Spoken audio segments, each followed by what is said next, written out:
This video is going to be on DIY. I think I've done it, recorded this a couple times. I don't think I ever uploaded it. But basically I'm going to give you some tips, some like do's and not recommends. I would say don'ts, but you know, you're going to do what you're going to do. But stuff I would not recommend, stuff like that. So first of all, I would highly recommend reading up before you even try to do anything, you know, mixing your own liquids and stuff like that, because number one, most likely you're going to be using nicotine, which is dangerous, especially in the higher milligram strengths. So make sure that you are aware of how to handle it, the risks involved, how to measure it properly, etc. One good e-juice calculator is e-juice me up, which sounds kind of perverted. But anyway, it's a really good calculator because it pretty much has everything that you need. You can do it by drop, percentage, it'll save it for you, like your little recipe, because you can enter in the flavor name and then the percentage that you're looking for. It allows you to use your nicotine strength, like your what it is undiluted, and then your target milligrams, and then you can use like VG or PG as your base, or a mixture of both for your nicotine, as well as your PG-VG ratio for your completed juice. It just has everything, and it's free. You can use it on the website, or you can download it to your desktop or whatever. It's just a really good calculator. Also, as far as reading up goes, it's just really good to know like everything before you actually do it, because DIYing, while in the long run it's a lot cheaper, initially you're probably going to be wasting a lot of stuff. So I would recommend starting out doing your recipes, especially if you're going to get into like diverse recipes. Don't do it with nicotine to start. Make sure that you get a flavor that you're actually going to enjoy, something you're actually going to vape, because a lot of people, they just dive headfirst into DIY, mix up a whole bunch of stuff with nicotine and everything in it, and just end up wasting so much stuff. And then they get just, you know, disappointed, basically they give up. Discouraged, that was the word I was looking for. But anyway, it can be very overwhelming, so read up on it. I would say do YouTube searches, but there's really not much on YouTube as far as mixing your own juice. There's like a couple, but it's not really extensive. Reddit is also a good source of information, which is odd because I really never knew that. Reddit's a very good source of just general information. It's just, I find it personally hard to navigate, but there is stuff on there. As far as ease of navigation goes, and like having all of your resources in one place, the eSig forum is a good place for information, and Vaping Underground, which I'm relatively new to, is also very good for information, and they're a lot more friendly than other places can be, and a lot less strict. Like, you can cuss on there and talk openly, and generally you're not going to really have any problems. So those are the places I recommend reading up on it. After you're reading up and you decide that you want to get into it, get a couple of flavors. Don't get like a ton of flavors, because like the one girl, she bought like a ridiculous amount of flavorings, and then within like less than a week decided that it wasn't something that she wanted to do, which ended up working for me because I ended up buying the flavors off of her for a really cheap price. But it's just a waste, and it's a waste of time, a waste of money, and no one really wants to waste money. So just buy a couple flavorings to start, find out that, you know, if it's something that you want to do, something that you're going to do long term, and then go from there, because plenty of people just hate DIY. They'd rather buy their juices already mixed, which I can see the pros and cons for both. So just keep that in mind and start small.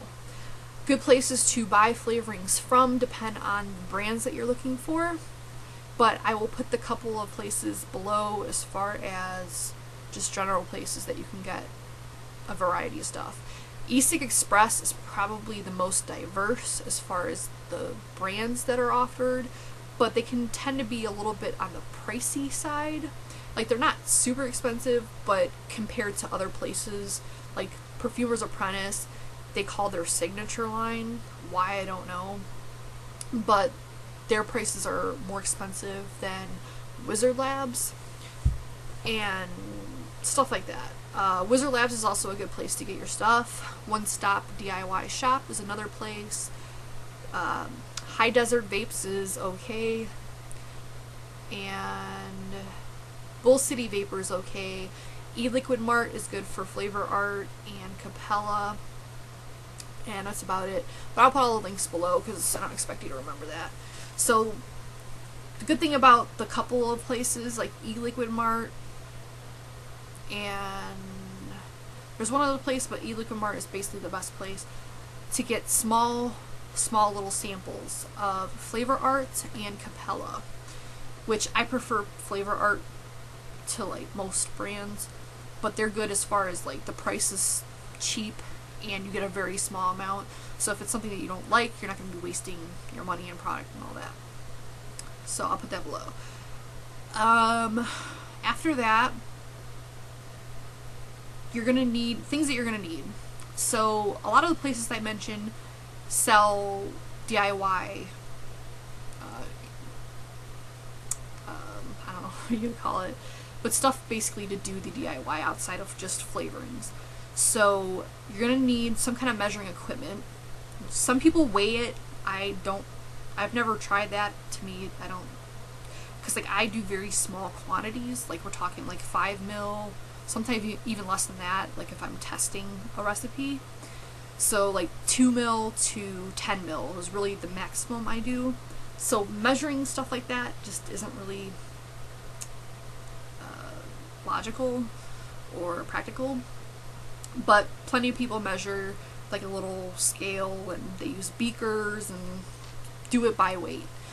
I prefer syringes or the drop method. Drop method is basically just measuring drops out of the bottle.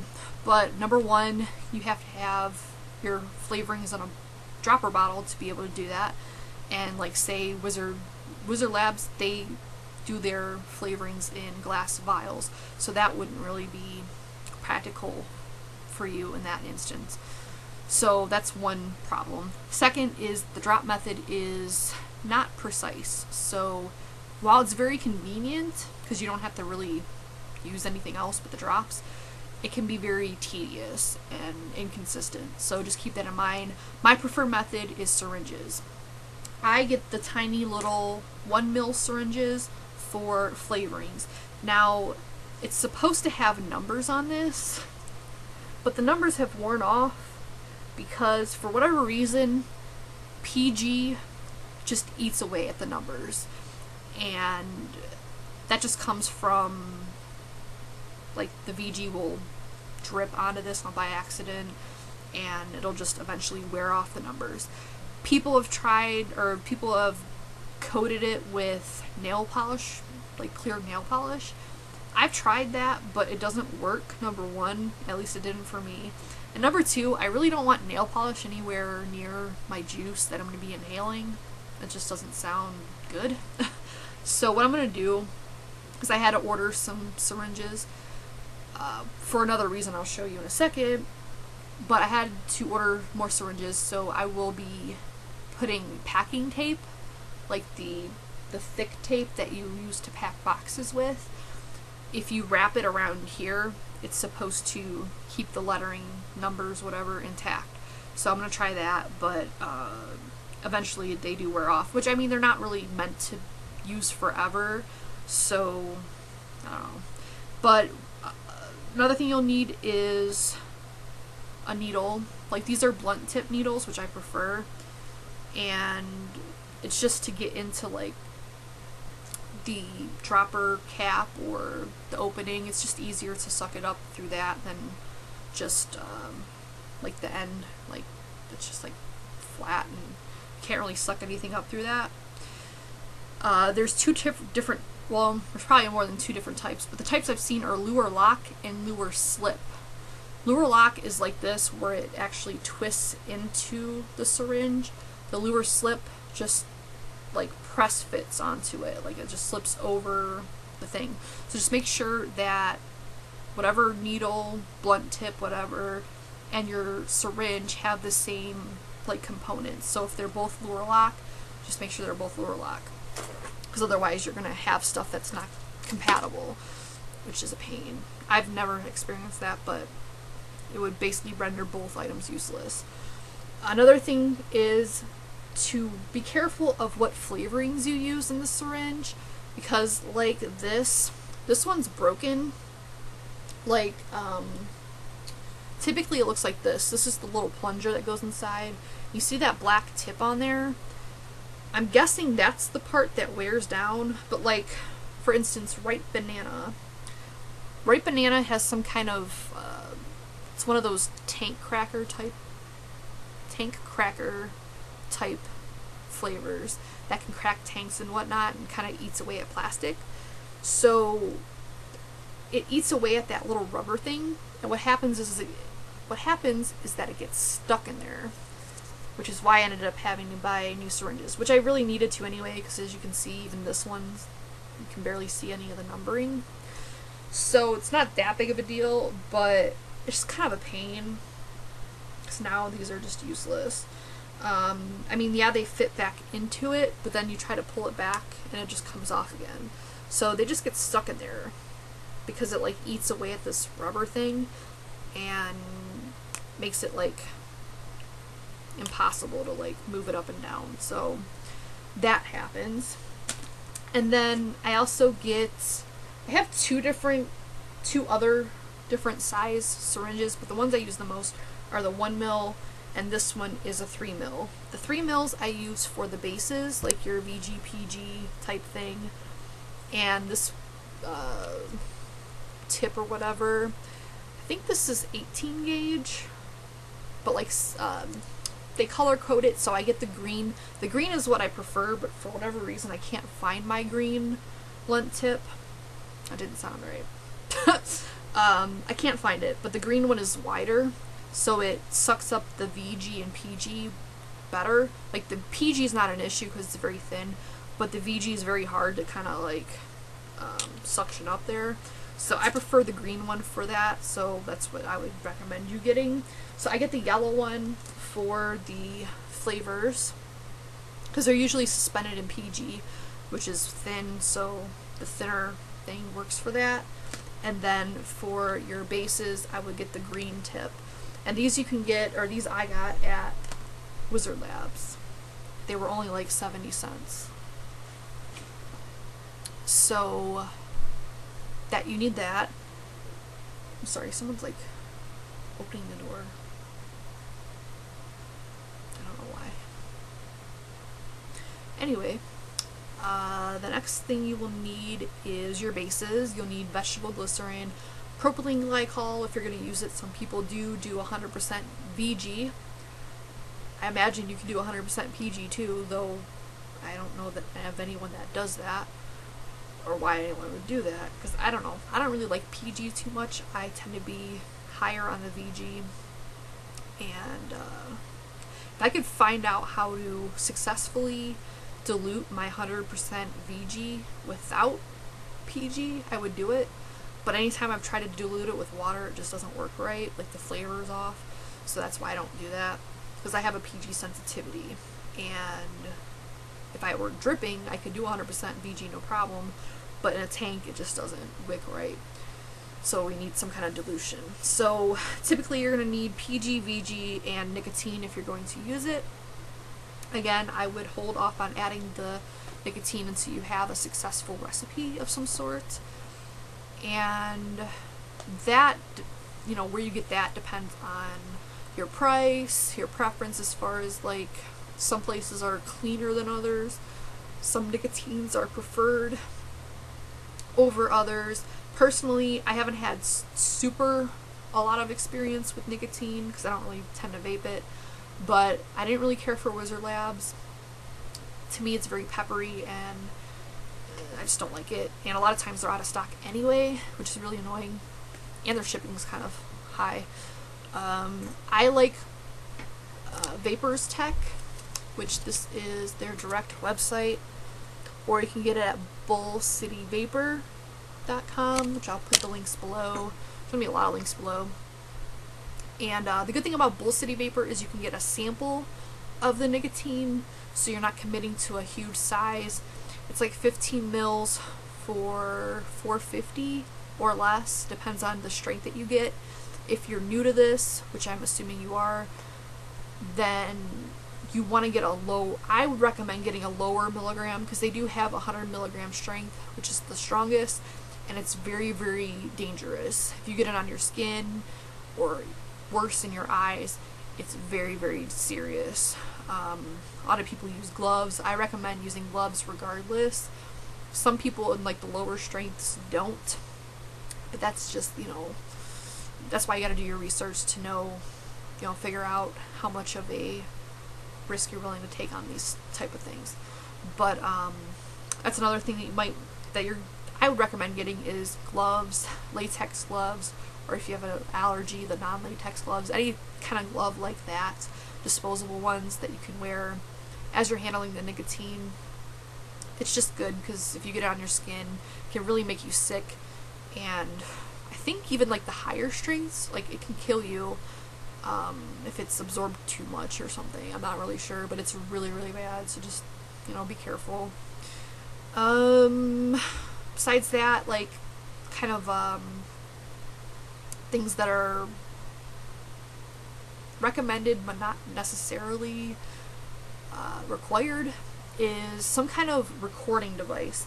So whether, because like some people are strictly computer electronic related, I'm kind of old school. I still like to write my stuff down, so I have 2 notebooks that I use.